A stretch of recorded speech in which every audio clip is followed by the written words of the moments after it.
તો કેમ છો મિત્રો? આજે હું તમને એક એવી જગ્યાએ લઈને આવ્યો છું જે એશિયાનું સૌથી મોટું બોમ્બેડક માછલીનું હબ ગણાય છે. અહીંની હવાઓમાં મીઠાની સુગંધ છે અને અહીંના લોકોના લોહીમાં સાહસ. સ્વાગત છે તમારું અમરેલીના ઐતિહાસિક શહેર જાફરાબાદમાં. જાફરાબાદના સવારની શરૂઆત આ રિક્ષાના ખટખટ અવાજથી થાય છે. અહીંની અર્થવ્યવસ્થા દરિયા પર ટકી છે.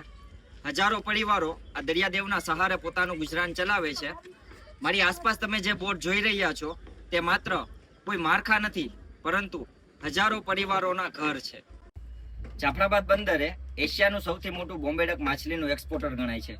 તો ઘણા લોકોને એવો પ્રશ્ન થાય છે કે આ એક પ્રકારની માછલીઓ હોવા છતાં એના નામ પાછળ ડક કેમ લાગે છે?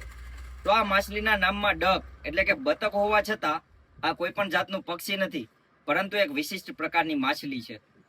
બ્રિટિશ શાસન દરમિયાન આ માછલીને મુંબઈથી સૂકવી અને ટ્રેન મારફતે લઈ જવામાં આવતી હતી. આ ટ્રેનનું નામ હતું બોમ્બે ડાક. ડાક એટલે કે ટપાલ, પરંતુ અંગ્રેજી ઉચ્ચારણને કારણે ધીરે ધીરે ડાકનું ડક થઈ ગયું અને આ માછલી બોમ્બે ડક તરીકે ઓળખાવા લાગી. અને અહીંની લોકલ ભાષામાં તેને બુમલા તરીકે પણ ઓળખવામાં આવે છે.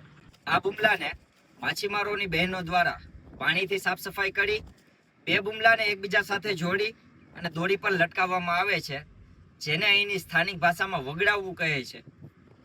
દરિયાઈ પવન અને 3-4 દિવસ સુધી કડક તડકામાં સૂકવ્યા બાદ આ બુમલાને માછીમારોની બહેનો દ્વારા રોલ એટલે કે બંડલ કરવામાં આવે છે અને વેપારીઓને વહેંચવામાં આવે છે, અને ત્યાંથી આખા ભારતમાં અને આખા વિશ્વમાં એક્સપોર્ટ થાય છે. આ માછલીની ગંધ ખૂબ તીવ્ર હોય છે, જે નવા લોકો માટે અઘરી છે, પરંતુ સ્થાનિકો માટે પૈસાની સુગંધ છે. આવા જ ઇન્ફોર્મેટિવ વિડીયો માટે મેન્ડીઝ બ્લોગ્સને ફોલો કરો. Thank you so much.